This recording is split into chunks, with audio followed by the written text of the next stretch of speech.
Hello, this is Danpro. Welcome back to part 3 of my weapon rigging tutorial series. Alright, in this tutorial I actually want to talk about animating these properties that we set up. So these are actually made so it can make it easier for us as animators to basically set up a switchable parent. So if we want our gun to follow our shoulder, or the gun to follow the hip, or our hands to follow the gun, we can set these up just by sliding these properties. But there is one thing that we're going to have to watch out for, and it should be apparent here. As soon as we turn these property sliders on, we have an implicit movement, so we need to be able to deal with that. And the second thing is kind of a symptom of animating this property over time. So let me just do a quick demonstration to show you what I'm talking about. If I just set whole character key set here, and let's go to frame 21. Let's say at frame 21 I want my right hand to follow the gun, so I'm going to key this property. Let me turn on auto keyframing here, and I'll just jiggle this here. Alright, so again, let's set all keys for all channels. So really simple animation. Start out at a T-pose, and at frame 21 I have the hand start following the gun, and I can do my animations from there. The problem is we need to set set keyframes and breakdowns for how our IK hand gets to that gun.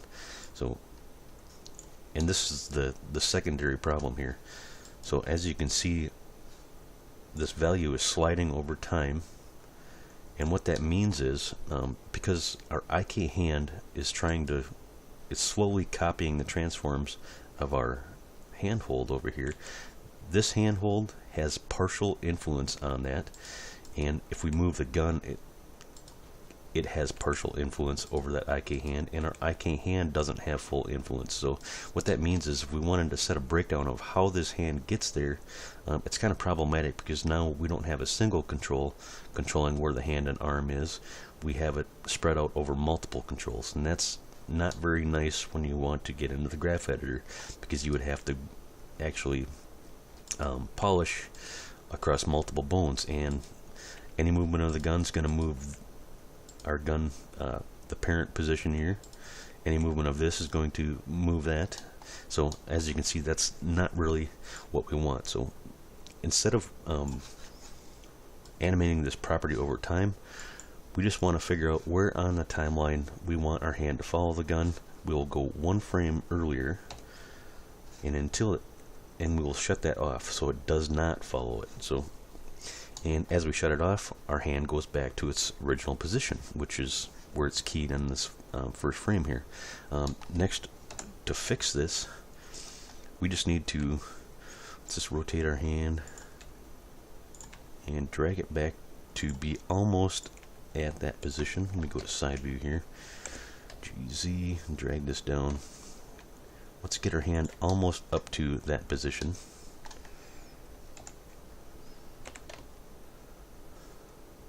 And do instead of a multiple frame switching here, we'll just do the single frame switch. Alright, so at frame 20 we are almost stuck to the gun, and at frame 21 we are stuck to the gun now.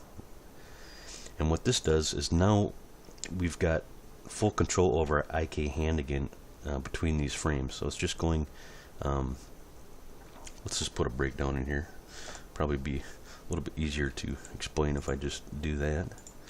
So let's put a breakdown in here. I've got full control over that IK hand. At frame 20 it goes from full control over to stuck to our gun. Now we're on frame 21, we've got full control again, and we don't have to worry about blending anymore. So this is basically how we're going to fix both problems with the same solution. Basically, whenever we want to turn one of these properties on or off, we are just going to do a one frame switch between the two. Alright, so I hope that makes sense. Let's do a little bit longer shot here, and let me just select all keys, delete them all, and let's clear everything out. I think I'm going to start this with our gun following our hip. Let's get back to frame 1, select everything, we'll do whole character. Alright, so we're just going to start with our T-pose. Let's go to frame 21. At that frame, I want my hand to be down and following the gun. So I'm going to reach down, grab the gun. We'll set keys for all channels. At frame 41, I no longer want my gun to be following my hip, so I'm just going to turn that off. We'll lift up the gun, and at the same time I think I want my left hand to come around and grab hold of that gun, so I'll put that property 1, and let's just set keys for everything. So reach down, grab the gun, lift it up, bring the left hand over. Let's see, at frame 61 I want to put the gun back and let's lock it into position on the shoulder. So let's just turn our follow shoulder slider on. Again, set keys on all channels. And let's just do a quick sweeping animation. So at frame 81, now that our gun is following the shoulder and our hands are following the gun, now we can just rotate our chest.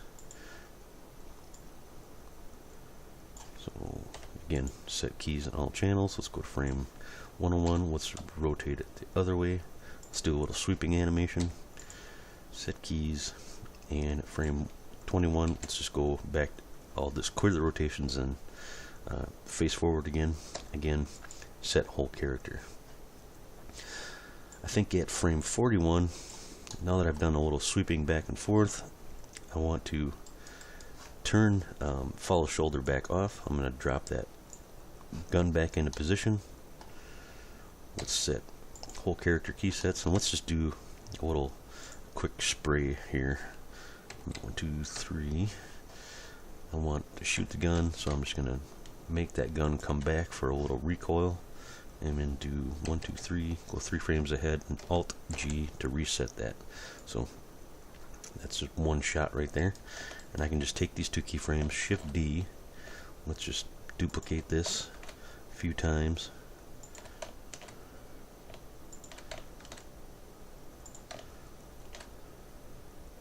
That should be enough.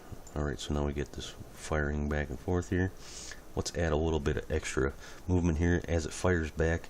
1 frame after it reaches its rear position here, I actually want to have the chest recoil back a little bit. So I'm just going to rotate that back. And then after it comes forward, I'm going to do 1 frame later, and I'm going to reset its rotation. So let me select these 2 keyframes, do Shift D. Let's see here, just like that. Just going to repeat this all the way through the cycle. Alright, so now we get a little recoil on the chest as it fires. So there's a really simple animation. Now let's take care of that. These properties being animated over time. We know at frame 21 we want our hand to be following the gun. I'm going to go 1 frame earlier, just backspace, not backspace, but arrow key, back arrow,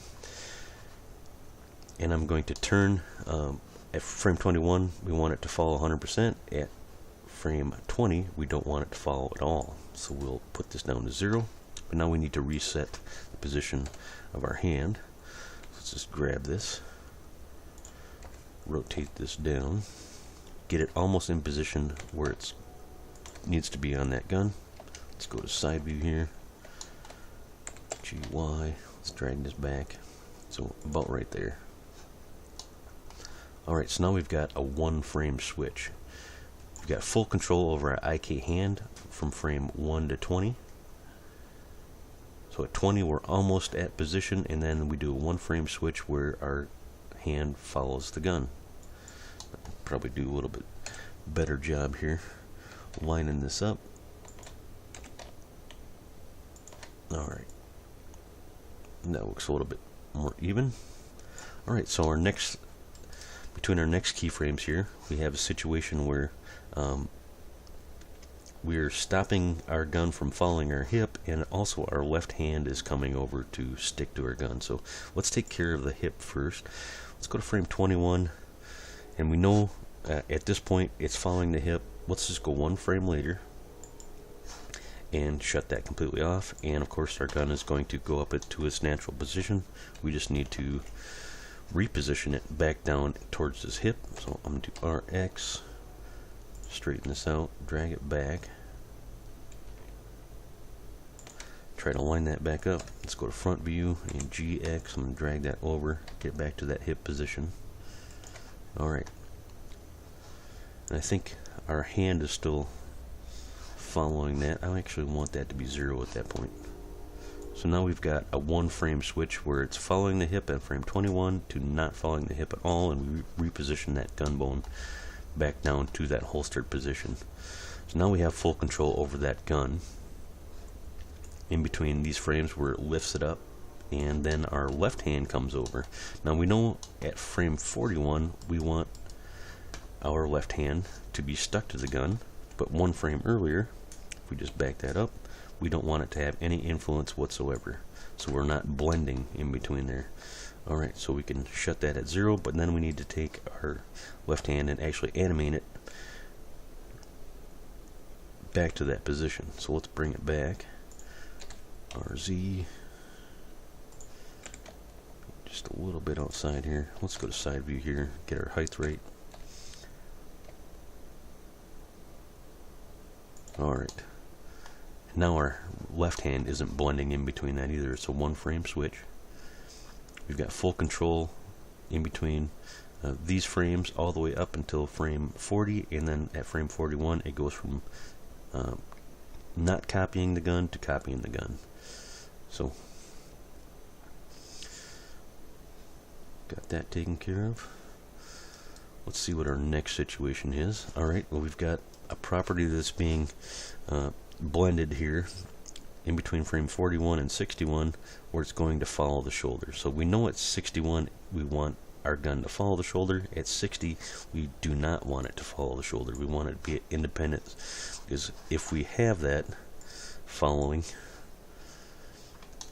again we have this situation in the middle where not only is the chest affecting it, this is affecting it partially, our gun is affecting it partially, and movement of the body is actually affecting the position of the gun. We don't want that.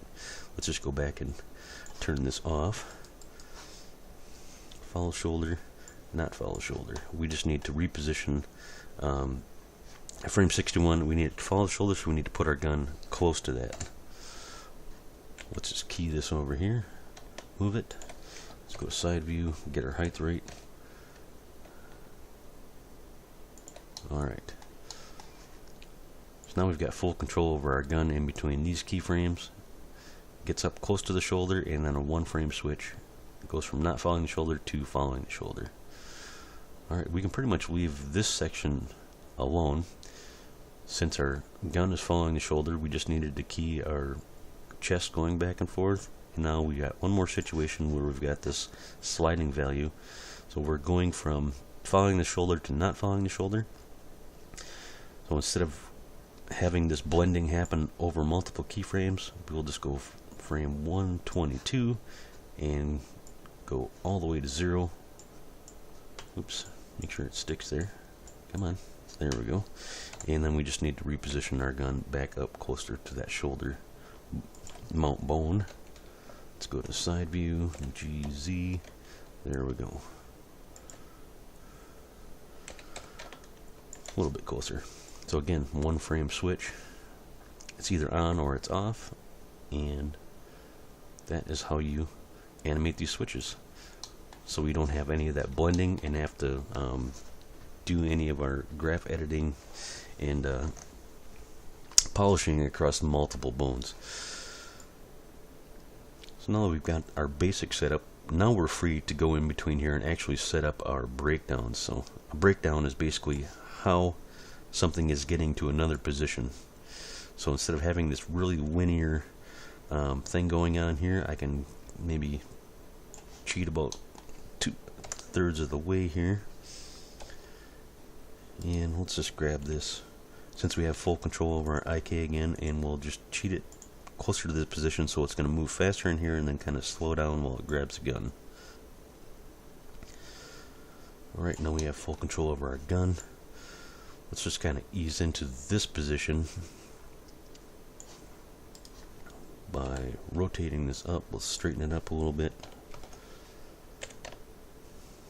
Get a little bit closer. That way we get a little bit better movement there. Alright. Now we're going to bring it back to the shoulder. I think I just want to cheat this closer to being in position so it slows into that. Now we can do our sweep. And let's just do another. This is the position that our gun's going to drop down here before we start firing. Let's just do a little rotation here. And then get it a little bit closer so we get a little overlapping and action going on here. Looks a little bit nicer. Just add that little rotation in there and we can fire. Right now we're free to move our keyframes around and retime everything if we want. Let's just play our animation here. Reaches up, do a little sweep, and then fire. Firing looks a little slow, so let me just grab these keyframes and then hit square brackets to grab everything on this side of it. Let me just scale these down, make this a little bit, hopefully a little bit faster, maybe a little more.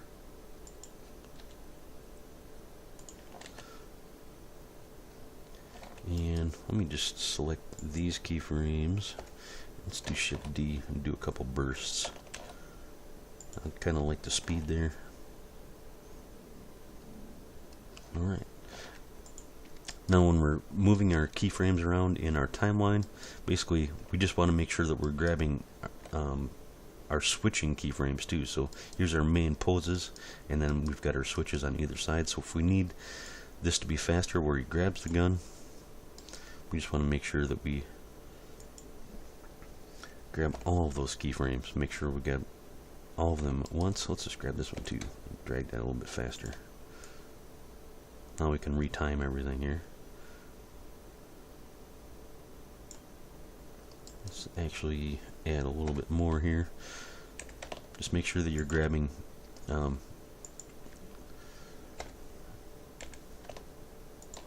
everything here. Alright, so now we're retiming everything. Just make sure that when we're moving our keyframes around, we are grabbing both of our switching keyframes as well as our main poses. So I hope these tips help, and you can see by doing this one frame switch, you actually eliminate a lot of different issues here. So, and this one frame switch is pretty much standard for what you're going to do whenever you're using custom property like this, like IK and FK switching, for example. You never want to have that blending over multiple frames. It's far easier to just do an IK and FK switch over a single frame. Now I won't demonstrate that here, but I think you get the idea. And I hope these making these parent switches really help for your own rigging projects. Good luck.